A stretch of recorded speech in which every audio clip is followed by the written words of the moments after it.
अनु भाई का इस तरह का मैं दूसरा बार ये प्रोग्राम अटेंड कर रहा हूँ और हमारे वरिष्ठ साथी भी हैं, अनु भाई हैं। अच्छा लगता है यहाँ पे आके प्रोग्राम अटेंड करके।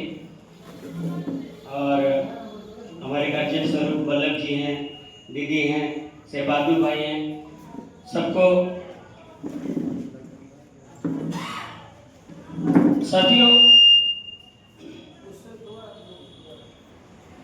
साथियों आज हम एक ऐसे समूह के बारे में आपको बताएंगे और उस पर चर्चा करेंगे जो जो पीड़ा 1871 से लेके आज तक पीछा नहीं छोड़ी है। इन समूहों के बारे में आज हम चर्चा करेंगे।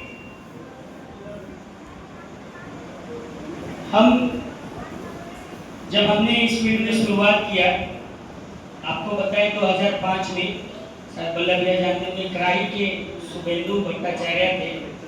मैं अपने घर पर खटिया था, उसी खटिया पर बैठ के और आठवीं में कुछ लिख पढ़ रहा था और एक ग्रुप के साथ शुभेंदु गांव से गुजर रहे थे, बस्ती विजिट कर रहे थे और शुभेंदु आए तो खड़ा किया हमें उन्होंने और नाम वाम पूछा। उन्होंने नाम वाम पूछने के बाद जो साथी उनके ऑर्गेनाइजेशन थे उनको कहा कि इस बच्चे को जोड़ना। तो काम तो चालू था बेलवा में, धीरे धीरे काम चालू था और लगभग जब हमने 12वीं पास किया तो फिर हमें वहीं बेलवा के स्कूल से जोड़ा गया। 400 बच्चे थे, 1 रुपये फीस था। 400 बच्चे थे, 1 रुपये फीस था, 400 रुपये महीना मिलता था और वो 400 रुपये, 400 के सिक्के मुझे दे दिए जाते थे हर महीने। वहीं से हमारी शुरुआत हुई थी।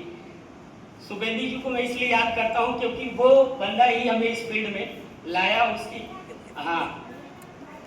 जी वो बहुत बारीकी से उन्होंने देखा और वो इस फील्ड में लाए। इस फील्ड में आने के बाद हमें भी लग रहा था कि हम मास्टर हो गए हैं, बड़ा बढ़िया काम कर रहे हैं, अब तो पढ़ा रहे हैं, मास्टर जी बन गए हैं, बड़ा अच्छा रहेगा।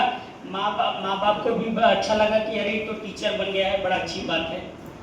लेकिन वास्तव में सामाजिक कार्य में एक चलन है, एक बात कही जाती है कि बड़ी कठिन है डगर पनघट की, कैसे भर लाओ भाई जमुना से मटकी।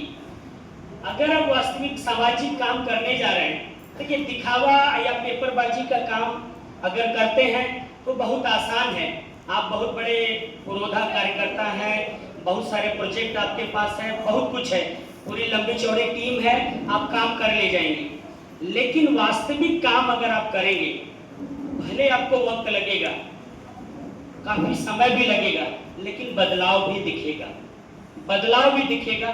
मैं बात करूं, मैं बेलवा से हूं, शुरुआत हमारा संघर्ष का वहीं से हुआ था। उस गांव पे एक तिवारी जी थे जिनका लगभग 35 सालों से कब्जा था। 35 साल से उनको सत्ता से कोई हटा नहीं पा रहा था। वो 35 साल से काबिज थे, वहीं बैठे थे और ब्लॉक से लेके ग्राम पंचायत तक पूरा उनके मुट्ठी में था, पूरा फंड मैनेजमेंट सब कुछ उनके हाथ में था। जब इस लड़ाई में जब शुरुआत हुई तो हम लोग छोटा छोटा हक अधिकार मांगने के लिए जाना शुरू किए ग्राम पंचायत में। जब ग्राम पंचायत पे जाते थे, मुझे याद है 2006 में पंचायत की खुली बैठक हुई थी। उस पंचायत की खुली बैठक में मैंने पहली बार सिर्फ यही कहा था कि हमरे नटाने और मुसराने के भी नाम लिखला आवास में। बस एक लफ्ज कहा था कि हमरे नटाने और मुसराने के भी नाम लिखला आवास बदे। इसी बात के लिए कॉलर पकड़ के खींच के 3-4 चमाटा मारा भी गया था और ग्राम पंचायत से धकिया के बाहर भी निकाल दिया गया था। ये तो शुरुआत हुई, लगा कि चलिए हो जाएगा। फिर कुछ साथी थे, नहीं लड़ना है, क्रांति करना है, भिड़ना है, बहुत ताकत भर दिए फिर अंदर। हम कह नहीं, पीछे नहीं हटेंगे। गए, केस वेस किए, काफी पुलिस थाना हुआ, अच्छा ठीक हो गया मामला। धीरे धीरे भैया जब केसेस हो गया, पुलिस थाना वाना हो गया, तो थोड़ा सा मनोबल हमारा और बढ़ गया कि नहीं काम थोड़ा बढ़िया करना है। तो जिस साथी के साथ हम जुड़ के काम कर रहे थे, अब जब थोड़ा मामला बढ़ गया है तो मामला इतना बढ़ने लगा कि उस साथी को ही खतरा होने लगा। 2-4 दिन अखबार में उधर छप गया बाबतपुर पिंडरा के रेंज में कि भैया क्लीनर को लाठी से चौकी इंचार्ज ने पीटा, प्रेमनंद ने इस बात की शिकायत राष्ट्रीय मानवाधिकार आयोग में कर दी। बस 2 लाइन की खबर थी, फुल धड़धड़ा के कई अखबार में छप गया, लोकल वाले में। अब ये बात हमको क्या मालूम कितना जहर हो जाएगा।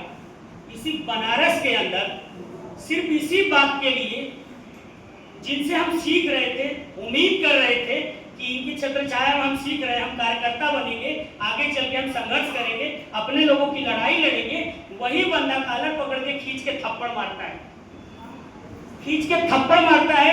कई साथी हैं जो इस बात के गवाह हैं, देखे भी हैं। खींच के थप्पड़ मारता करता बड़का कार्यकर्ता बनोगे, लड़ाई करोगे, संघर्ष करोगे। अच्छा, थप्पड़ खाने के बाद फिर हमको याद आया बड़ा कठिन है डगत पनघट की, कैसे भरला है जमुना से मटकी। सामाजिक काम करना मतलब बहुत कठिन काम है। अब तो एक तो उधर से लतिया जा रहे हैं, तिवारी जी अलगे तूफान लेके खड़े हैं, और जिनके साथ काम करते थे वो लतिया रहे हैं। वजह सिर्फ ये है कि भाई पहले क ख लिखना जानते थे, अब ABCD लिखना जान गए। ABCD लिखना जान गए, बड़ा खतरा हो गया मामला। अच्छा, बात वहां से बढ़ी, फिर हमें बनारस में इतना मुश्किल कर दिया गया कि मुझे मजबूर होकर यहाँ से भागना पड़ा। मुझे बनारस में इतना तकलीफ दे दिया गया, 2010 आते आते 2009 अप्रैल आते आते मैं यहाँ से भाग गया। कई वजह, जान बचा के भाग गया, रोजी रोटी नहीं थी, संस्थाओं में काम मिलना भी बंद हो गया, बनारस के कोई साथी काम भी दे नहीं दे रहे थे, एक आदमी का दबदबा था। भाग गया मैं बनारस से। 2009 से लेके 2020 तक मैं बॉम्बे में था, 2020 तक बॉम्बे में था। ये प्रताड़ना की बात कर रहे हैं जो मैंने झेला है व्यक्तिगत रूप में, जिंदगी में जो मैंने प्रताड़ना झेला है। 20 सड़क पे थप्पड़ से मारा जाता है और बताया जाता है कि मैं दलित हितैषी हूँ और दलित का साथ देता हूँ। साथियों, उस प्रताड़ना ने इतना मजबूर कर दिया, मैं बीवी बच्चा लेके, बाल बच्चा लेके सब यहाँ से मैं भाग गया। जाने के बाद मैंने 3 महीना अपने को जीने के लिए, सरवाइव करने के लिए आलू प्याज का ठेला ढकेला। आलू प्याज का जब ठेला बेच रहा था ना, तो जिस साथी का आलू प्याज बेच रहा था, हमें अनुभव नहीं था उस फील्ड में, उस काम में, 3,500 रुपए का एक हफ्ते में घाटा लग गया। वो तू बात सुना के अपना ठेला ले गया कि तू तोरे बस के नहीं हो, तू न कर पाई बजा। फिर 2 महीने एक बस पे खलासी का काम किया। उसका सीढ़ी उड़ी बस का पोछना रहता था, सीढ़ी उड़ी पोछा, पुछाई उछाई कर देता था, 3,000 रुपया देता था बोला भैया वो महीने का। 1 महीने बाद किया, 1 महीने 2 महीने जब वहां बीत गया, तो एक साथी थे दलित फाउंडेशन के, प्रवीण मोरे, शायद आप लोग जानते होंगे, मुंबई में। अभी वो रामदास आठवले जी के खास सेक्रेटरी है, प्रवीण मोरे। प्रवीण मोरे को बता रहा, कलवा में उनका ऑफिस था। किसी साथी ने हमें बताया कि प्रवीण मोरे से मिल लोगे तो कुछ तुम्हारा काम हो जाएगा। बहुत ढूंढते ढूंढते, मुंबई नया था बल्लभ भैया, बहुत ढूंढते ढूंढते कलवा में हम लगभग उन बंदे को, प्रवीण मोरे को मैं सुबह से निकला था और लगभग 3-4 बजे उनसे मुलाकात हुई, खाली ढूंढते ढूंढते, अकेले चल लिए। अच्छा, मिले हैं, उस बंदे ने हमें तीस्ता से तलवार का नंबर दिया ऑफिस का कि तीस्ता जी के यहाँ RTI के काम करने के लिए एक जगह खाली है, वहां चले जाओ। और RTI आप लोगों से सीखे थे, कचहरी पे घूस को मारो भूसा, वो वाले आंदोलन में बैठे थे, RTI सीखे थे, वो हमको पता था घूस को मारो भूसा वाला आंदोलन में हम पहले से शामिल थे। गए तो तीस्ता जी ने हमारा 1 घंटा इंटरव्यू लिया, तो बातचीत किया, इंटरव्यू लिया, बोले ठीक है, अंग्रेजी आता है नहीं, ठीक है अंग्रेजी पढ़ाएंगे तुमको, कार्यकर्ता भी बनाएंगे, सब सिखाएंगे, सब फैसिलिटी तीस्ता ने कहा तुमको देंगे, काम शुरू कर दो।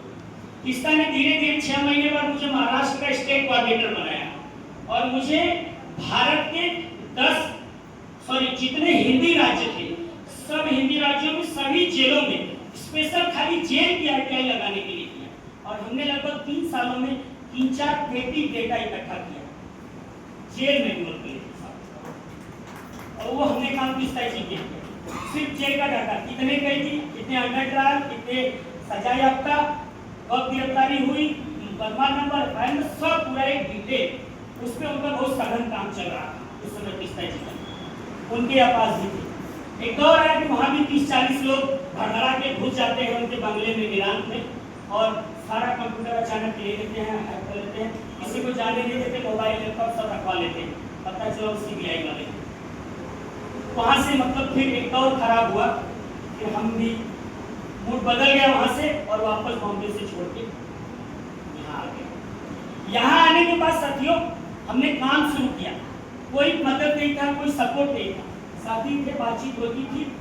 मैंने यहाँ पे काम बहुत स्पेशल रूप से 2 साल मैंने सघन काम किया अपने लिए, करीब 10 गाँव।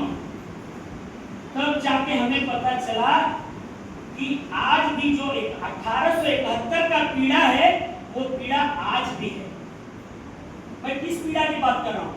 जब इस देश को ब्रिटिश ने गुलाम बनाया तो 1871 में उन्होंने क्रिमिनल ट्राइब्स एक्ट, जन्मजात अपराधी कानून लाए।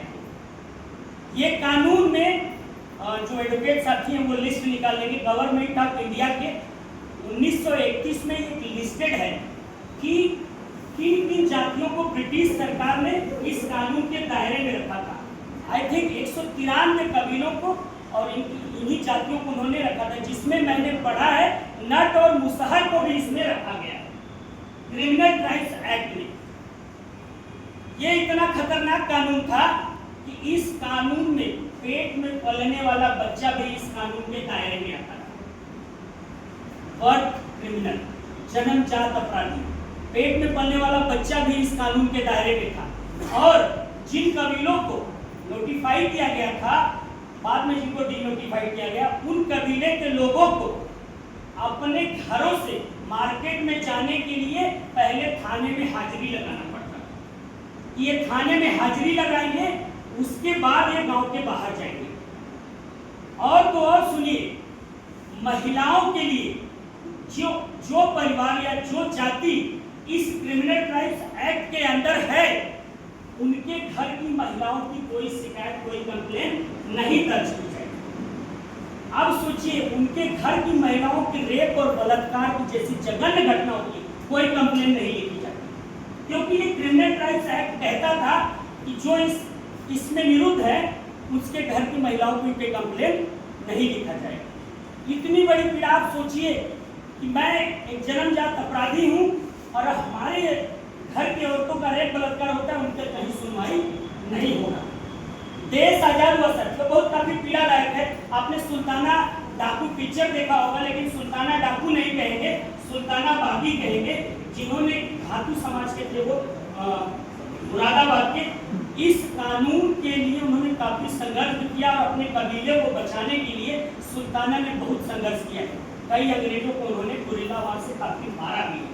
सुल्ताना जो आज फिल्म, उसमें फिल्म भी बनी है सुल्ताना डाकू, लेकिन सुल्ताना डाकू ने सुल्ताना बागी थे, अपने लोगों के लिए लड़ने वाले बहादुर सिपाही थे, लेकिन उनको बदनाम किया गया सुल्ताना डाकू के नाम से, चोर लुटेरा बता के।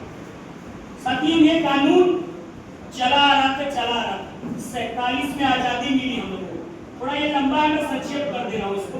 47 में जब आजादी मिली ना, तब भी इन 193 जातियों को आजादी नहीं मिली थी।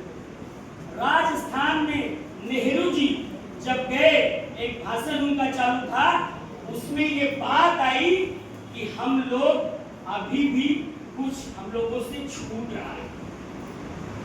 ये बात सोचने में 5 साल 16 दिन लग गए। 5 साल 16 दिन बाद यह कानून अयंगर कमीशन की सिफारिश पे डीनोटिफाइड किया गया। डीनोटिफाइड किया गया, जिन्हें डीएनटी हासिल करते हैं। और उत्तर प्रदेश में लगभग 56 जातियां इस लिस्ट में करती हैं, जिन्हें डीएनटी करते हैं अयंगर कमीशन की सिफारिश पे। अब सोचिए, देश आजाद होने के बाद भी हमें 5 साल 16 दिन लग गए आजाद होने। 31 अगस्त 1952 विमुक्ति दिवस के नाम से जो जाना जाता है, वो आजादी वाला दिन है। तब जाके आजादी मिली। उसके बाद इन जातियों को उसके बाद जब ये कानून रद्द किया गया, तो उसी के जगह पे हैबिचुअल ऑफेंडर एक्ट लाया गया 1952, जिसे बोलते हैं आदतन अपराधी। भैया की आदत में हो चोर होगा, आदतन अपराधी, कान इधर से पकड़ा या कान इधर से पकड़ा। क्रिमिनल ट्राइब्स एक्ट को रद्द किया और हैबिचुअल ऑफेंडर एक्ट को लागू कर दिया, जो आज तक रनिंग है। अगर आप भारतीय संविधान की बात करेंगे, उसमें समानता के अधिकार की बात करेंगे, तो हमारा अधिकार कहाँ गया? हम कहाँ समान है? क्यों हमें स्पेशलाइज किया गया है? क्यों हमें हैबिचुअल ऑफेंडर एक्ट कानून में रखा गया है आज तक प्रेजेंट टाइम अभी तक रनिंग है। आदतन अपराधी पुलिस वालों के यहाँ एक बकायदा डायरी है कि आदतन अपराधी में फला फला जाती है, इन्हें वो खा लगी। और तो सोचिए सबसे बड़ी पीड़ा है जो आईएएस पीसीएस पढ़ के आते हैं, जो हैदराबाद में इनको जो ट्रेनिंग दी जाती है, वहां पे भी इन जातियों के नाम से स्पेशल बताया जाता है कि फला फला जाति अपराधी किसी में। किससे उम्मीद करेंगे? जो कलेक्टर बन के आएगा वो भी तो यही सीख के आ रहा है कि फला जाति चोर है।